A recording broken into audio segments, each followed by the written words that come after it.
सतयुग का समय था। एक महान राजा थे। उनकी दो रानियां थी, सुनीति और सुरुचि। सुनीति का पुत्र छोटा सा बालक ध्रुव था। वह बहुत ही सरल और भोला था।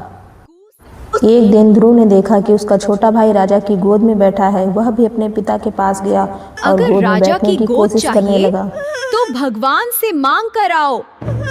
तभी सुरुचि ने उसे रोक दिया और कठोर शब्दों में कहा, अगर राजा की गोद में बैठना है तो पहले मेरे गर्भ से जन्म लेना होगा। यह सुनकर ध्रुव का दिल टूट गया और रोता हुआ अपनी माँ सुनीति के पास पहुंचा। माँ ने ध्रुव से कहा, बेटा, इस संसार में सच्चा केवल भगवान है। अगर तुम्हें सच्चा सम्मान चाहिए तो भगवान की भक्ति करो। माँ की बात ध्रुव के दिल में बस गई। छोटा सा बालक अकेला ही जंगल की ओर चल पड़ा। रास्ते में उसे महर्षि नारद मिले।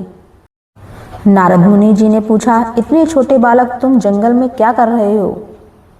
ध्रुव ने कहा, मैं भगवान को पाने आया हूँ। नारद जी उसकी भक्ति से प्रसन्न हुए और उसे मंत्र दिया, ओम नमो भगवते वासुदेवाय।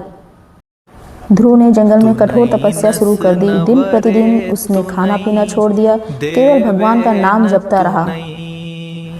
उसकी भक्ति इतनी गहरी थी कि पूरा ब्रह्मांड हिलने लगा। आखिरकार भगवान विष्णु को स्वयं ध्रुव के सामने प्रकट होना पड़ा। उनका दिव्य रूप देखकर ध्रुव मंत्रमुग्ध हो गया।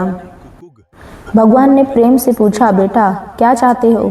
ध्रुव ने हाथ जोड़कर कहा, प्रभु, अब मुझे कुछ नहीं चाहिए, बस आपकी भक्ति चाहिए। भगवान विष्णु उसकी निस्वार्थ भक्ति से अत्यंत प्रसन्न हुए। उन्होंने ध्रुव को आशीर्वाद दिया, तुम्हें आकाश में सबसे ऊंचा स्थान मिलेगा, तुम सदैव चमकते रहोगे। और तभी से ध्रुव बन गए ध्रुव तारा, जो आज भी आकाश में स्थिर और चमकता रहता है। देव के गलसनस।